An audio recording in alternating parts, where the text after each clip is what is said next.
your daily dose of sports and fun. This is the Morning Drive Podcast from Double T 97.3, presented by Cantex Roofing and Construction. I'm Mike Hebert, owner of Cantex Roofing and Construction. Every day is game day, and we'll get it right when it comes to your roofing, construction, windows, and mirrors. Call Cantex Roofing and Construction today. Together, we are one serving you. Thank you for being with us today. I got this golden nugget from Mark Finkner last night, Jamie. Okay. And hopefully I'm not jinxing it here, but Mark told me that the Lady Raiders have won 30 straight non-conference games at home, and the Texas Tech men have won 40 straight non-conference games at home. Combined, that's 70 straight non-conference games at home. Now you can say, well, okay, what was the level of competition like on all? But they still winning between the two, winning 70 in a row is, you're going to have an off night every once in a while. It was just a few days ago that you sat there in that chair and said, sooner or later, we got to get some better. Yeah, right. Okay, you can't do that. I can't do that. And then also be. It's good that you're taking care of business games, right? Yeah, right. You're winning games you should take. You winning games that you should win. Right. That's good that you show up and take care of your stuff and get W's. Yeah. But how many of those 70 you think were ranked in the top 25? Well, I don't know if any. I was guess 0. Yeah, I don't know if any. Yeah. I'm trying to think if the men played any top 25 games here. At home in non-conference play or the women. Yeah. Yeah. Yeah. Yeah. Yeah, no. It's good. Again, you're taking care of business in games that you're supposed to win. Sometimes teams don't do that. Yeah. And your coaches on both sides have been able to get the teams up and find even on a day where, last Friday, for example, I think we're probably partway through that game. You kind of felt like, man, we're not playing our best basketball, right? Yeah, in the first half. Sam Houston State came to play, right? But you figured it out, right? Yeah. You found a way to win, and and that there's kudos to that, and there's something to be said for that. At the same time, I'm just not going to look at that stat and be like, man, that's impressive. Because we know we've looked at the schedule. Again, we've kind of whined about the schedule. We kind of have, yeah. Yes. Okay. You're not necessarily throwing babies in the air, or something like that, I don't think you should really do the whole throwing babies in the air thing. Think so. I think that's especially for you. I'm not sure. I can catch them. I can catch them. Babies go up in the air. How about just some confetti? Confetti? Just confetti. Yeah, maybe so. But but again, you're taking care of business, TCB, right? And there are teams that, we see all the time that slip up, and you're like, how did they lose to them? Well, we haven't done that 70 times in a row, so that's something to say. Hey, that's good, but I would love for you to go back, Chuck, and get the records, combined records of all 70 teams. I'll leave that to somebody else. Okay. That would be your golden nugget right there. Well, it'd be super golden. 40 was 40 and 30 is pretty good. 70, but your point is well taken. Okay, your point is. That was not choosing joy, was it? It wasn't. See, I was choosing joy, and you chose reality. You chose reality too. My bad. To a certain degree. All right, I Googled, and it came back with AI stuff here, which I'm sure it's accurate. The tiebreakers in the Big 12. It's really hard. So for two teams, it's head-to-head. That's obvious. For step 2, it's common opponents. Win percentage of each team against all common conference opponents is compared. So that starts to become a little bit more complicated. Here's the catch. On the Big 12 page, it says head-to-head competition among the teams. Yeah, if it's just 2 teams. I don't think it doesn't say just 2 teams. It says head-to-head competition among the teams. Okay, so what happens if Arizona State is in the mix and they've beaten you? That means the Tech would have lost twice. Right. I'm working on the Tech needs a win to get in. You were saying they're guaranteed to be a in win. gets them in. You would have to lose twice to have Arizona become a factor where you don't get in. First off, we're talking about Arizona State. I'm sorry. Okay, but what if they have 2 losses?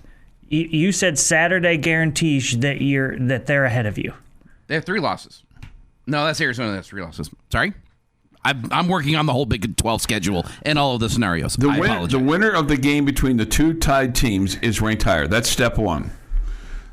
Step 2, the win percentage of each team against all common conference opponents is compared.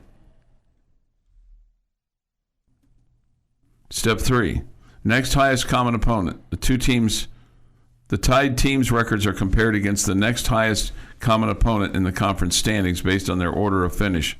This process continues through the standings. It's a little more complicated than when you look at baseball standings and stuff like that. This is why I'm trying to stay out of acting like I know, because it's extremely complicated. Yeah, and I'm not saying I know. I think if you win on Saturday, the odds of you not making the Big 12 championship game would have to be like 1% or 5% or something extremely small. Mm-hmm. Extremely small. But I have doubts that it guarantees that you're in.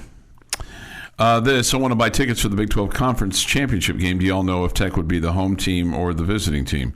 The home team, the team that's the higher seed, is the home team. Right now, Tech would be the home team. So yeah, it's a bit of a dilemma. So we hedged our bet the other day. So we bought a couple tickets, and then Tech is now selling tickets to season ticket holders. I say selling; you're reserving. And there's 3.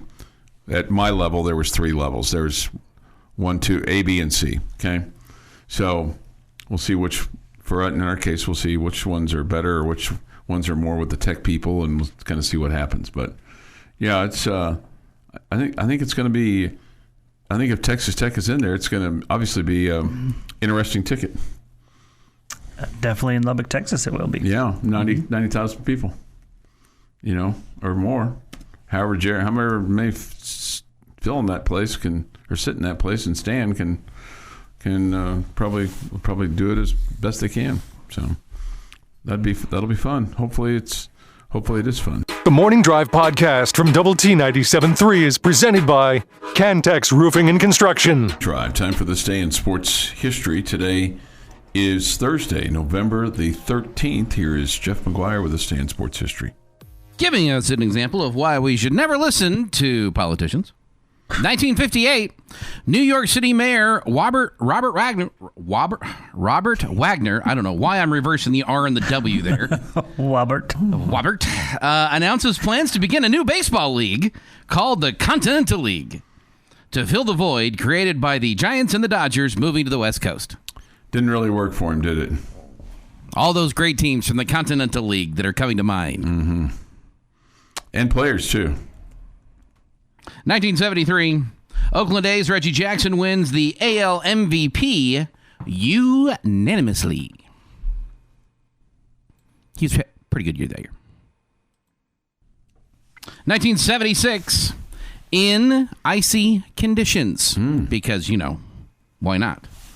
Rodney Allison runs for 2 touchdowns, and Larry Isaacs has won as number 5 Texas Tech rises to 8-0, beating SMU 34-7.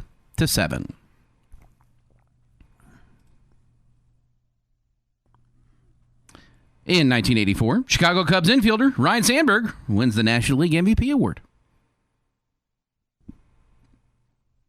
2015, the number 15 Texas Tech soccer team defeated North Texas Mean Green 1-0 at the John Walker Soccer Complex to improve to 4-0 in opening round matches in the NCAA Championship. Janine Becky scored her 10th career goal in the NCAA Championships play in the 26th minute. And in 2021. Tied at 38, 3 seconds to go, 62-yard try. Garibay has his foot into it. It may be long enough. It is good! It is good! It is good! Jonathan Garibay has won the game with a 62-yard field goal. Oh, my God, can you believe that? Wow!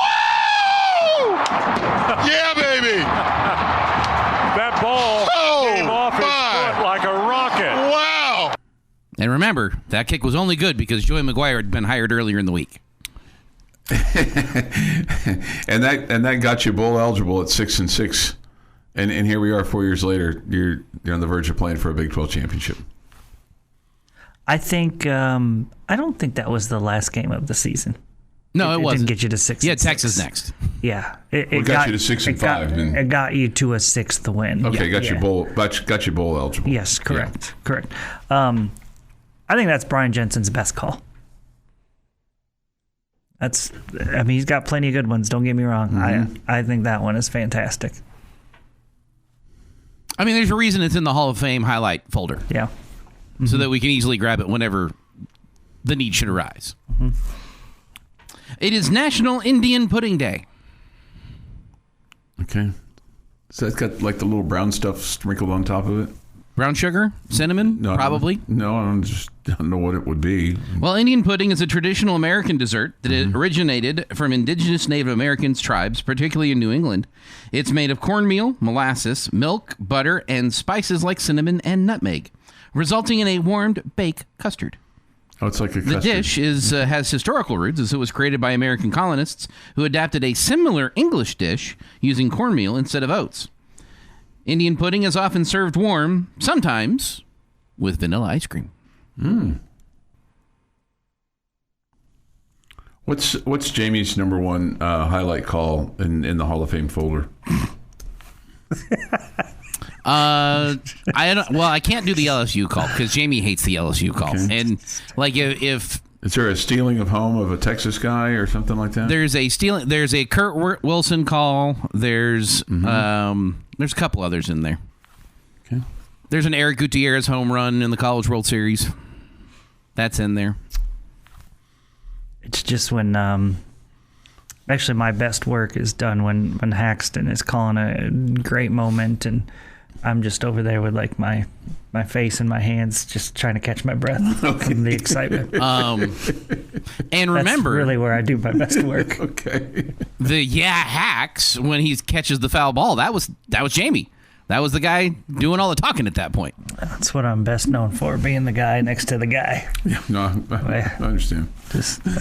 I try to stay quiet as much as possible. Okay. Mm-hmm. Let the magic happen. Jimmy Kimmel is 58, Whoopi Goldberg 70, Gerard Butler 56, and Metta World Peace is 46. Otherwise known as, what was his name? Well, his name is Metta World Peace, so that's what I'm going to call him. What was it before that? You're the one asking the question. I know. Do you know the answer? No, I don't. Ron Artest. Ron Artest, thank you. Yeah. And on this day, 1982, near the end of a week-long national salute to Americans who served in the Vietnam War, the Vietnam's Veteran Memorial is dedicated in Washington, D.C. after a march to the site by thousands of veterans of the conflict. The long-awaited memorial was a simple V-shaped black granite wall inscribed with the names of the 57,939 Americans who died in the conflict. It's arranged in order of death and not by rank, as is common in other memorials. And that is this day in sports history. All right, this day in sports history, 6:51 this morning here on the morning drive. If you have not seen that wall, go. I love how serious Jeff gets in those little enders in our this day in sports history. He gets serious voice on. Yeah. Go. Yeah. Go see that wall. Yeah, no doubt. No, I'd like to. I would very much like to. I've not been to D.C. That's certainly a place that I want to head to at some point in time with all the history and things like that. What are we waiting for, Heinz? Yeah. Oh, man. The Lady Raiders to play there? No. No, if that's the case, he'd been to Germany. Yeah, I just didn't really have any, one, there wasn't really an opportunity, and two, it was like, that part of Germany. There wasn't an opportunity. They didn't have planes that take you there? No, I mean, there just wasn't, we weren't thinking I didn't make that list, which is fine because it's not out of season kind of stuff. So that's good. It's fine. I don't need the Lady Raiders to always pay for my travel to go somewhere. Oh. Well, that was kind of the implication there. No, it was Jeff. not at all. From Jeff. No, that's totally your implication. Okay. My suggestion was hop on a plane and you and your wife go on vacation and watch the Lady Raiders when you're there. Right. It turned into they didn't invite me, so I'm not going. No, that wasn't it. That's what it turned into. That was all you, dude. I don't know why you're looking at us. No, that wasn't. That was, in fact, my implication, is that he wasn't going to go into D.C. unless the Lady Raiders go. Yeah, that was... That was all you, dude. Well, it's not really what I meant, but it's kind of... That's not what I meant at all. It's be very hard for Chuck to be a senator if he doesn't, go to Washington, D.C. Yeah, that's a good point. Yeah, how are you going to go to all those parties you want to go to? Oh, man. No kidding. I mean, because I think it'd be really cool to be... I mean, there's a congressional job open, but I don't think I could get elected. You don't think so? No, I don't think so. He's from Kansas. I don't think I could. You don't have to be born here to be the representative from here. So I kind of have triple citizenship, right? Texas, Missouri, and Kansas. Don't I have triple citizenship? So I could be a congressman in any one of those states, a senator. Okay, that's impressive. I don't know. 3-star athlete. Not really. Not really. I don't think anybody ever really accused me of being an athlete. I mean, or being athletic. I think I was an athlete, but I wasn't necessarily athletic. How about that? Okay. I think being athletic is one thing. Being an athlete is something entirely The Morning different. Drive podcast from Double T 97.3 is presented by Cantex Roofing and Construction. With Jamie Lent and Jeff McGuire, I'm Chuck Heinz. How come you never get like any of these crazy texts said to you like, Chuck, I saw you rushing the field with your shirt off. Impressive, isn't it? I had this... Is it impressive the way you look with your shirt off? Yeah. Okay, well, that's impressive. Not really. I had this great picture in my mind of Chuck crawling over the wall. Why isn't it Jamie crawling over the wall? I guess they just feel like you're not going to do that. Well, Jamie's in the press box. Yeah. It's a long way to fall. Yeah. Yeah. Well, I'm in my seats. Mm-hmm. It's not like I'm rushing down there or anything like that. But anyway, 7:16 this morning here on the morning drive. All right, The difference is people don't want to see me with my shirt off, Chuck. That's what I don't the know that difference anybody is. wants to see me with my shirt off either. Let's see. And yet, there's the picture on Facebook. In the rain, right when I was mowing. Yeah, sure. That's fair. All of that is fair. There's a really good point there, Jeff. Really good point. And whose Facebook is it on? Mine. Is it on the Lucky Ladies? Oh, if you remember correctly, No. he asked her to take the picture did. so he could put it on I social did. media. Yes. Yes. I did. Yep. That's a fair comment. Hey, if you've got it, flaunt it, man. Just thought it was kind of funny. I was really trying to be funny more than anything else. Funny, haha. All right, Kenny Perry is the associate head coach, special teams coordinator for the Texas Tech Red Raiders. He was asked the other day which part of the special teams he's happiest with. I'll be honest with you, I think I got to say probably Jack flipping the field, those punts. That was pretty big because, that game was going to be about field position. I think I said that at the start of the week. When you play certain teams that have really good specialists, it turns into which kickers outduel and punters outduel each other. And I thought, Jack did that, set the stage, had 2 really big kicks. And then we got the turnover with Ashton Hampton early. So I got to say probably our punts. 5 field goals is pretty big, obviously a school record, but, he's got to make those anyways. So that's not going to change. Definitely, I'd say I think the punts, just to answer it. I mean, I thought Jack did a great job.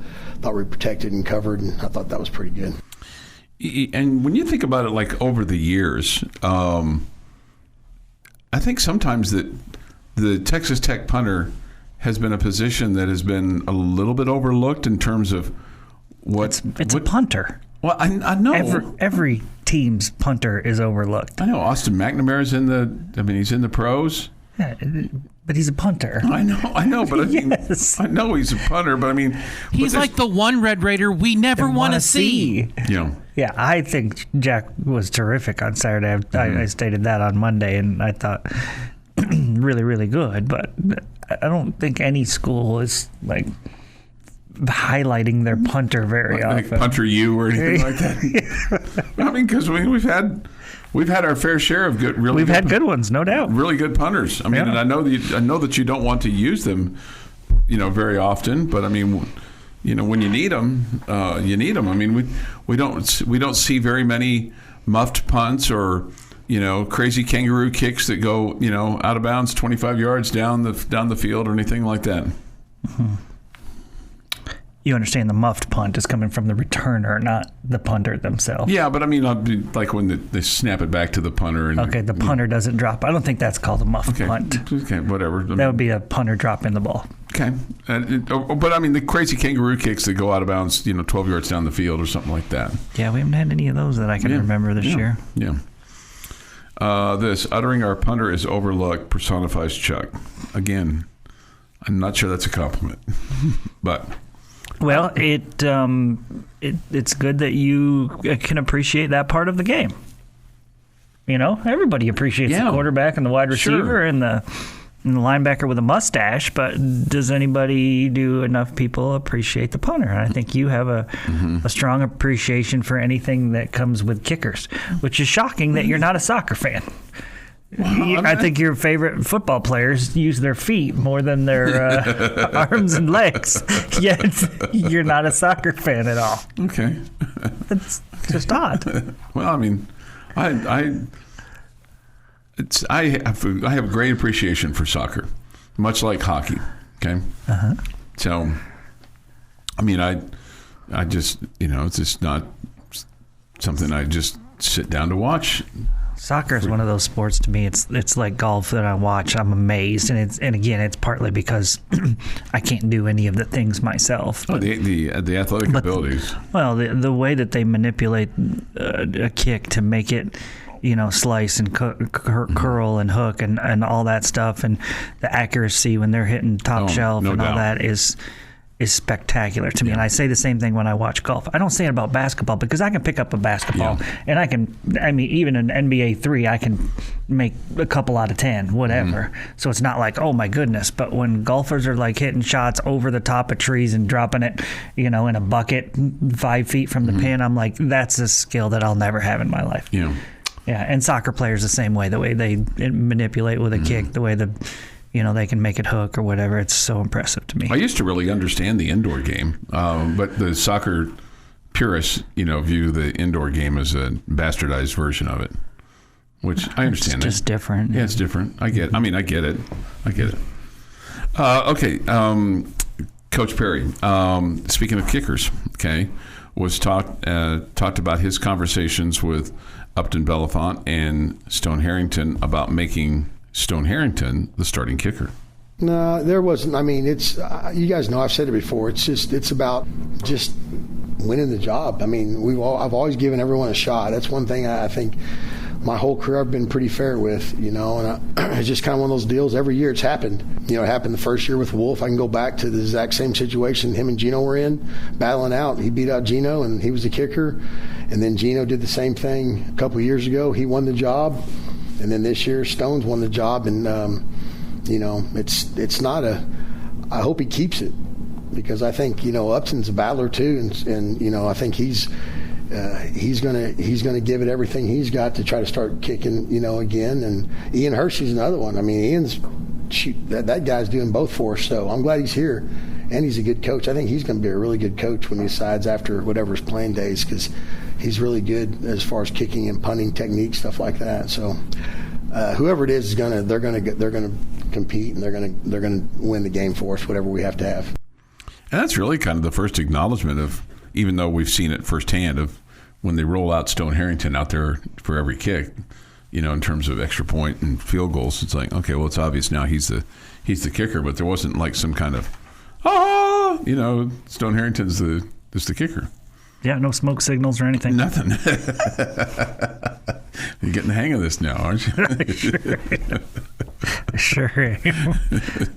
Which is a little scary. Which which is for you. Yes, it's a little scary for you to kind of understand that smoke signals and bright lights and press conferences and things like that are important for kickers too. I mean, they don't want to be left out. 7:23 this morning here on the morning drive.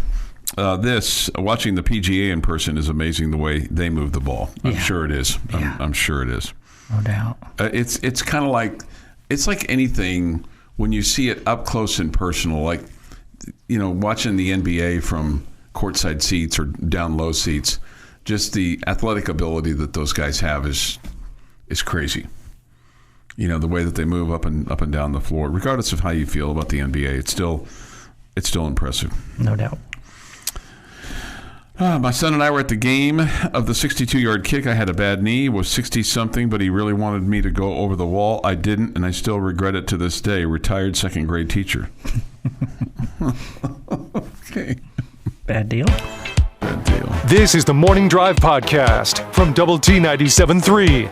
Presented by Cantex Roofing and Construction. Jamie's question of the day on Double T 97.3 is brought to you by Connecticut of West Texas. All right, gentlemen. Little crazy question for you today. No, it fits right in. All right. There are only so many answers. Okay. So your answer can't be that crazy. Okay? Okay. With the graduation of Baron Morton after this year, or the, finishing up of his eligibility, I think he's already graduated, and the injury to your backup, Will Hammond. The thought, and I think Coach McGuire has even talked about it, that they would be going after a quarterback in the transfer portal this season. Last year, you went to the transfer portal to bring in a quarterback that you brought in as your third string guy. Right.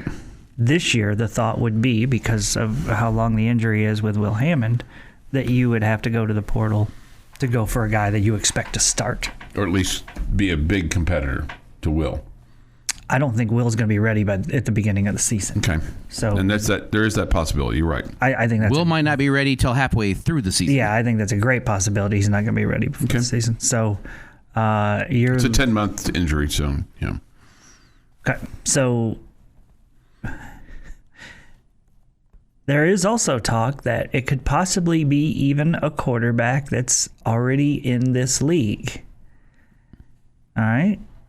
If you were going to pick one of those quarterbacks that's already in this league, and obviously he can't be somebody that's out of eligibility this year, otherwise we just say Baron Morton, okay? Which guy would you pick? All right, let me ask you this. Does Sawyer Robertson have eligibility left? No. Okay.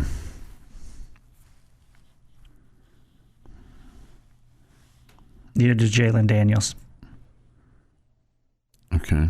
I think just about everybody else is on the table.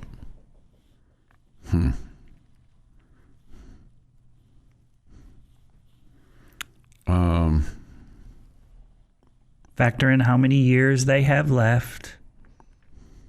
Do you want them for 1 year? Do you want them for 2 years? Yeah, I'm not just well versed in this. Which guy would you want? See, I'm biased here because maybe the guy that I don't know maybe he fits you best. I just don't know if he does fit you best. And that's Avery Johnson from Kansas State. The other guy that's kind of on my list, and tell me if he's got eligibility left, is the Brendan Sorsby from Cincinnati. He does. Okay. I feel like that he's probably a better fit for you. Somebody says Josh Hoover. That was also on in my brain as well. But I guess I'll just go with I'll go with Brendan Sorsby. You seem very disappointed. I know, right? I'll say this: I don't love the idea of taking a guy from in conference. Okay. I just don't. Yeah, this isn't fun. Yeah, I don't love it. I don't love it, but they're good ones. They're good quarterbacks. There's some names that are probably going to be popular in the transfer portal that I want no piece of. I don't want the BYU quarterback. I don't want the Utah quarterback. I don't want the Arizona State quarterback. And I think he's his senior year anyway. No, Levitt's just a sophomore. He's a sophomore? Okay. Yep. I don't want the Kansas quarterback, and I know he's done after this year. And those are some of the better quarterbacks in the league, if you look at what their success rate has been. I'm going to go Connor Wigman out of U of H. Junior had success with Houston this year, almost 1,500 yards passing. He's got 12 touchdowns. I don't know that he's better than what you have on campus. Like, I don't think he's better than what Will Hammond will be eventually, but I will take him over an injured Will Hammond, if that makes sense. So if I'm picking through the Big 12 and grabbing a quarterback, that's who I think I'm going after. Okay.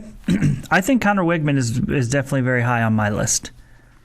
He's a guy that I think can.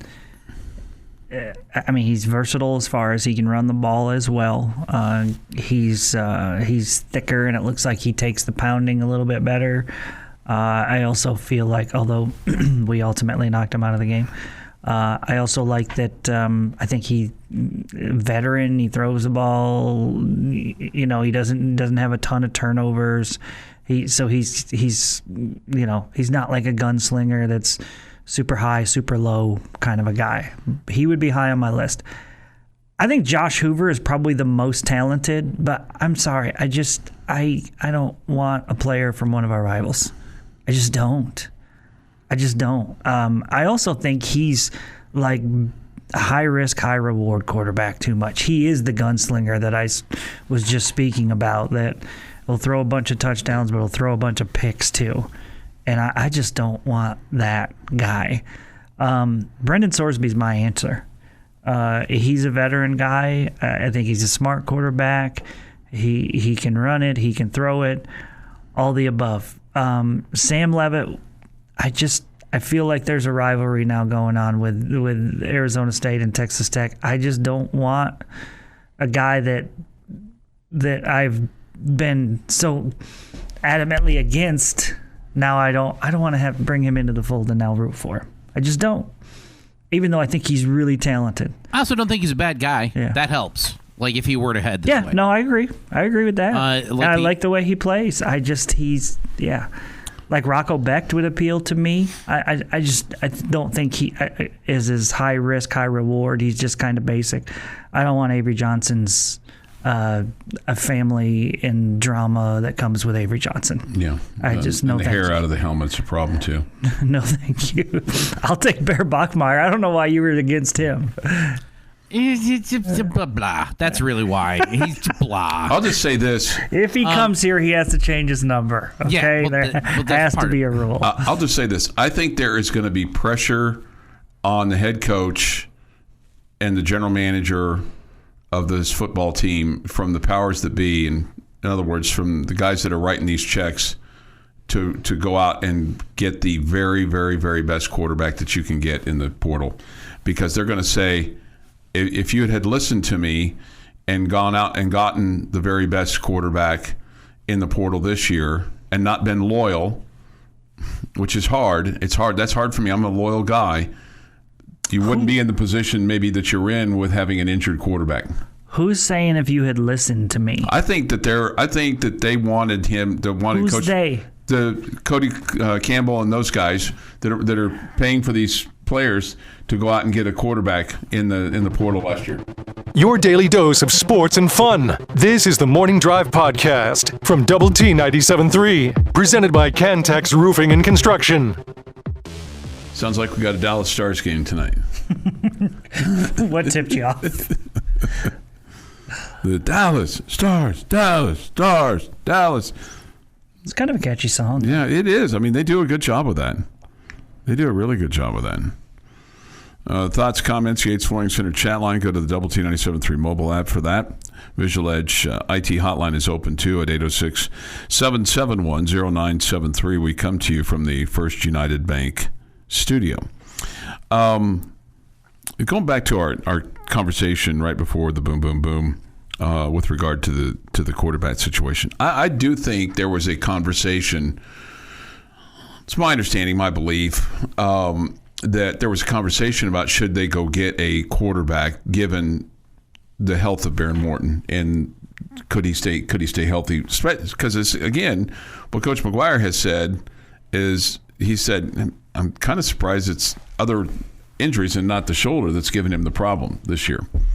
It's the lower leg stuff. Right. That's giving not him where he had surgery. Not where he had surgery. So I don't think it was out of the realm that you would say, hey, do we need to go get a quarterback? And I don't think it's wrong for the head coach to be loyal to a guy that's been loyal to your school and loyal to town and has done everything he can to put himself in position and playing through everything. And I'm not saying that they should have. I'm just saying now you're going to have another year where you're going to go into the off season, and I think you're going to have to go get yourself a quarterback that can be QB1. And I know that you've got guys waiting in the wings in terms of 4-star guys coming in, blah blah blah. But we're in the we got to win today, right? You want to develop as best you can, but you're going to have another really, really good team next year. You're going to spend a lot of money to have another really good team next year, and you want to make sure that the quarterback spot is taken care of. Yeah, no question. It's just a no-brainer. Really, really important. Yeah, I had not heard anything about anybody being upset that you. I'm not saying upset. I'm just saying. I know that you had suggested that they go after, a quarterback to compete with Morton, but I'd never heard anything from any of the powers that be about that. So. You look at it now, and you've dealt with injuries, but you've played 3 quarterbacks. Mm-hmm. Would it have been the right thing to do? I don't know. I'm not saying they were wrong in what they did. Yeah, I don't know that I would have done it any differently than Texas Tech has done it. With where you spent your money on the defensive line and on offensive linemen and really improved your trenches, you would not have been able to do that if you had went out and got a frontline quarterback in the transfer portal. While it may seem like there's unlimited money, there isn't unlimited money next year. Well, prior to July 1st, there was unlimited money. I don't know that you would have been you were able to do some of the things you could do last year because you didn't go get a top flight quarterback. I'll just say this. If they had said to whomever, we need to make sure that we hedge our bet. We got to have a really. We don't feel good about where we are quarterback wise. They would have spent the money to go get a quarterback, so they felt good about where they were, which is fine. Absolutely, which is fine. But if they'd have said, I don't know if Barron goes down, if Will can do it. I don't know. So they went and got the third guy, Mitch Griffiths, as the insurance, and now that's the insurance that you're really banking on if Barron gets hurt further, over the next couple of weeks, and even in the Big 12 championship game, because he's not going to be 100% until the off season. He's just not. It's part of the whole thought process with me is what number one type quarterback was going to come here, knowing that he was coming here to play. To compete. Yeah, you would have to compete probably for second string. Yeah, you would have. What guy would hey, I got 1 year left. I want to go fight for the number 2 spot at Texas Tech. No, I think he would have been going, I want to go somewhere where I know I'm going to get a chance to play. Well, and I think the odds would have not been very good. And I think back in May, when he was going to when Barron was going to those quarterback camps and things like that, and having that stuff out of town down in Florida and et cetera. They made the assessment, obviously, that his shoulder was good enough that they didn't need to bring somebody in. He had that zip on the ball. Mm-hmm. He did have the zip on the ball. Mm-hmm. Yeah, he did. I'm just saying they made that decision. But if they had wanted to, if they'd have felt like it could be a little wonky. And your point is well taken. Who would have come in? You would have had to money whip somebody. Just to be QB2, and then you probably would have lost Will Hammond as a result of that, and they really like him. In that situation, I just don't think you're getting a great quarterback. Even the money part of it. Quarterbacks want to play. No, you're not They wrong. want to play. Yeah. You know, it's one thing if you're a defensive back and you're like, well, they got two really good ones, but I'm going to compete. At least I'll get to play. Quarterbacks like, yeah, I may never see the field when it matters. Yeah. Chuck is off his rocker on this one. Tech never pursued a top quarterback this offseason, nor should they have. I'm not saying they did. I'm just saying I think it was considered. I think it was talked about. And I think you're crazy if you think it wasn't. But Talked about is one thing, but, you're kind of suggesting that it was talked out that of. Donors are now saying, told you so, we should have No. I'm not saying told you so. I'm not saying that. I'm not saying the told you. Well, I think you said something earlier today about like, hey, I told you guys you should have gone after another quarterback.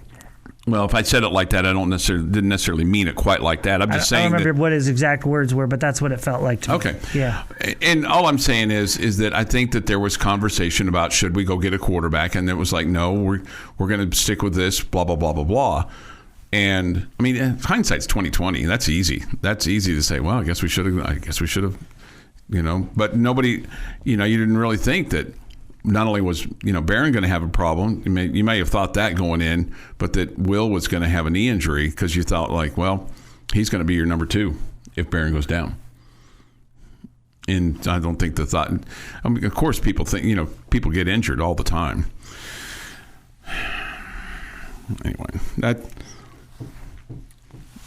somebody says this, Will Hammond will be a star. I hope you're right, but this is a 10-month injury, as Jamie said. It's probably not going to be available at the start of the season. So you're going to have to get somebody.